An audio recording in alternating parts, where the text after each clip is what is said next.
Chapter 1. The sentence.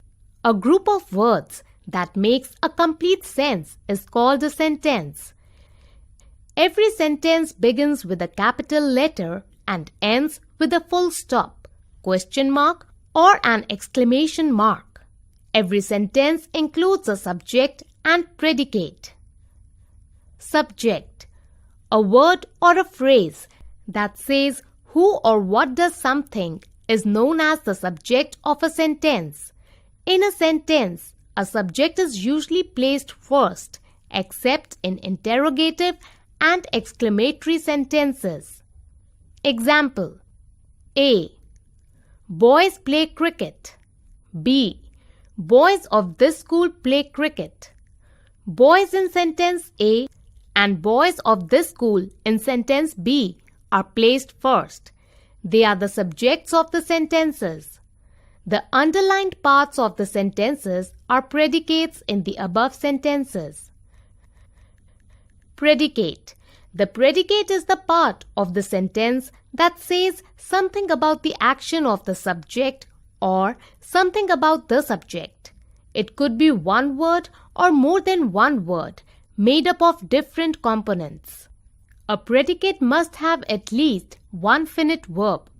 In interrogative and exclamatory sentences, the subject is placed almost in the end. Example: A. Why are the boys shouting? Interrogative. B. How disciplined the boys are. Exclamatory. Study the subject and predicate in the following sentences. Subject, predicate. 1. Birds fly. 2. Birds fly in the sky. 3. Walking is good for health. 4. The poor girl sat in a corner. 5. The boys of our school made him captain. 6. I am their teacher. 7. She teaches us English. 8. Children swim in the river. Predicates comprise the following elements. A. Verb. The words showing the work done by the subject are called verbs. Example: First, we are waiting for you. Second, Rahul and Harsh were reading. Third, my father works in a factory. Fourth, birds fly in the sky. In the above sentences, are waiting, were reading, works, and fly show the work done by the subject. Such words are called verbs.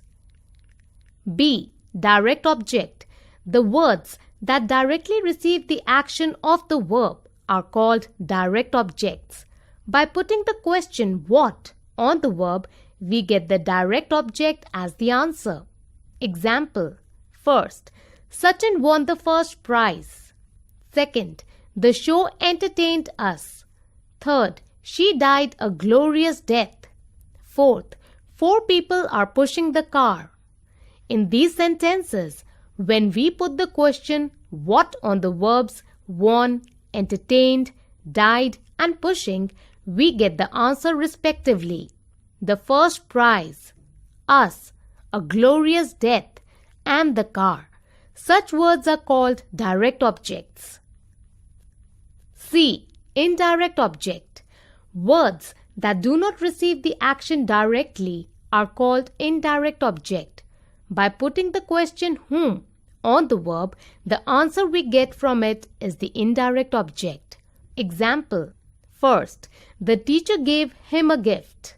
Second, I gave them science lessons. Third, Miss Ritu teaches us English. Fourth, a student presented the chief guest a bouquet of flowers.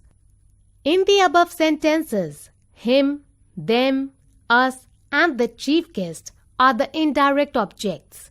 They are the answers we get by putting the question whom on the verbs. D. Complement. Words that complete the meaning of an incomplete verb are known as complements.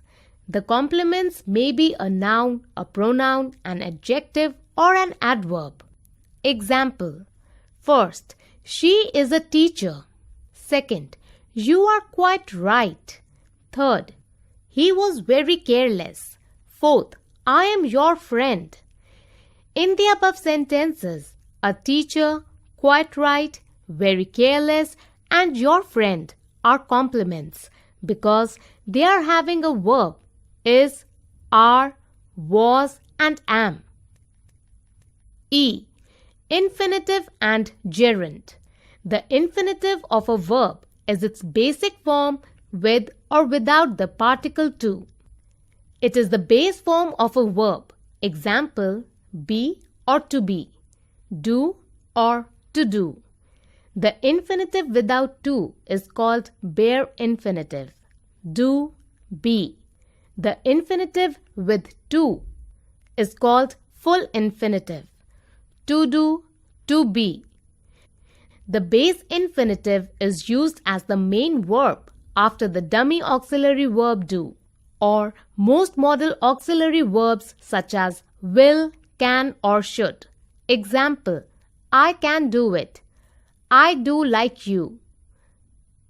Verbs of perception like see, watch, hear, feel, and sense take a direct object and a base infinitive. Example, I watched it happen. I saw it happen. The verb help is followed by the base infinitive. Example, he helped them do it. In case of gerunds, ing is added with the first form of verbs. Sometimes these infinitives and gerunds do the work of an object in the sentence. Infinitive, to write, to play, to sing, to cry, etc. Gerund, writing, playing, singing, crying, etc. Example. First, children love to play. Second, he refused to obey the orders. Third, girls like singing. Fourth, she liked playing all her time. In the above sentences, first and second, to play and to obey, are the infinitives. And in the sentences third and fourth, singing and playing, are gerunds. Gerunds function as nouns. I like running. Gerunds can be a subject, direct object, indirect object, and object of prepositions. Now examine the predicates in the following tables. Table 1. Subject, predicate, verb, indirect object, direct object. 1. The principal gave a seam, a prize. 2. The teacher teaches the class. 3. She showed Reenu a dress. 4. Sachin won the first prize. Table 2.